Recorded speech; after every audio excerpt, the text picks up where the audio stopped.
The following presentation in this video are personal viewpoints of the speaker and do not reflect official policy or views of the Department of Defense or any of the U.S. military services.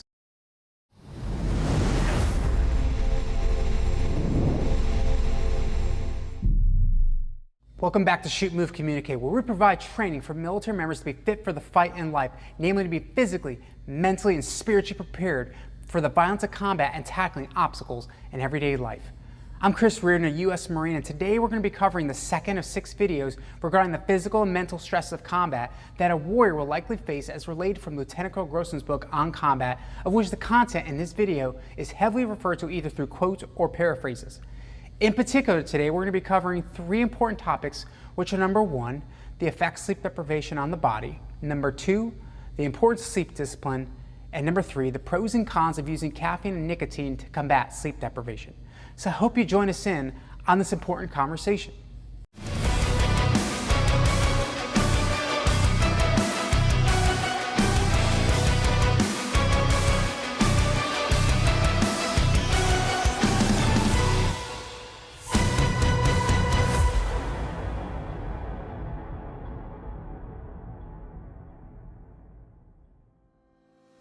An U.S. Army Artillery Battalion was selected for experimentation some time ago on the correlation between sleep deprivation and combat effectiveness. The unit was split into 4 batteries with a training mission to conduct fire missions 24/7 for 20 days straight. The first battery was allowed 7 hours sleep, the second battery 6 hours sleep a night, the third battery 5 hours, and the fourth battery only got 4 hours sleep a night. At the end of the 20 days, the first battery, which got 7 hours sleep, fired at 98% efficiency. The second battery, which got 6 hours, fired at 50% efficiency. The third battery, which got 5 hours, fired at 28% efficiency. And the fourth battery of poor souls who definitely drew the short straw and got 4 hours sleep, fired at 15% of peak efficiency. Now, I don't know about you, but I sure would not want that fourth group firing missions in support of my unit in a fight. I mean, they would miss most of the enemy targets and worse, could even cause blue on blue casualties. You see, when humans get only about 7 hours sleep a day regularly, they can go on for a long time. 8 hours or more in an ideal world would be perfect, but military personnel obviously don't live in an ideal world. That being said, any less than 7 hours sleep a night will cause a sleep debt to build up, which can cause a profound psychological and physiological toll. If we spent most of our life severely malnourished, we would likely cut years off of our lives. In the same manner, if we are regularly deprived of sleep, especially on our own doing, we are likely going to cut years off our lives as well. In World War I and World War II, military personnel would rotate to the rear from the front lines with the first priority task of getting sleep. Post 9/11 combat, however, has seen U.S. combat forces coming off duty only to play video games, watch movies and TV, or even surf the internet. This practice severely increases these military members' predisposition to post-traumatic stress disorder, aka PTSD. It also predisposes them to physical illness, which has been a historical threat to armies since the dawn of man as their immune system becomes degraded. Professional sports players police each other on this type of stuff before a big game, as it could cost a player's performance and ultimately a game. In contrast, our military is a nation's professional team, and losing in the game of war means people are either going to die or become injured. Yes, we must be willing to accept the risk of casualties, but it is foolish to accept casualties that can be avoided. I remember one time I was in the workup cycle for a Marine expedition and deployment with an aviation unit. I had stayed up late the night before, working out a briefing for a training mission for our pilots that was called for at the last moment, earlier in the day. Now, I ended up going home earlier in the morning for about a 15-minute drive with no real sleep for the past 24 hours. And then I only got about maybe 2 hours sleep more right before reporting back to work. Now, while I was driving, it took immense mental effort, and I later reflected it was not the smartest thing to do. The truth is that a person deprived of sleep for 24 hours or more is equivalent to the psychological and physiological state of being legally drunk. Dr. Jack Scow, as a retired military psychologist, mentions the exaggerated effect of this during combat operations, especially when one's adrenaline is pumping like mad. Another expert, Dr. Brian Villa, in his book Tired Cops: The Importance of Managing Police Fatigue, states how in one study of sleep-deprived people that they scored as badly or worse on reaction times tests as those with a blood alcohol level of 0.1%, a percentage that makes one legally drunk in all states. After DUI, sleep deprivation behind the wheel is the second most leading cause of accidents in the United States. In fact, the National Highway Traffic Safety Administration links almost 100,000 crashes a year to a driver's lack of sleep.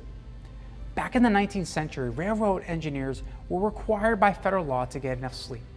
Pilots, truckers, nuclear plant operators, air traffic controllers, and since 2002, doctors as well as their interns are mandated to get sleep because they are legal liability, because when they are zombie-like professionals and they're making life decisions on a regular basis, they are a major issue. Now, in control training, there is merit of teaching sleep-deprived personnel how to speak in simple sentences, avoid giving complex tasks, breaking tasks up into simple steps, repeating back essential points, having back breaths, etc. But however, as Dr. Cleet Diagiovanni mentions, you cannot condition yourself to get by with significantly less sleep.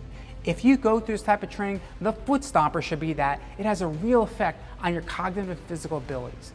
Thus, in the real world, sleep deprivation should be avoided if all possible when lives are at stake. You see, when a warrior is sleep deprived, he is irritable, his intelligence seems to go down, his hand and eye coordination is off, and he nods off at the wrong time.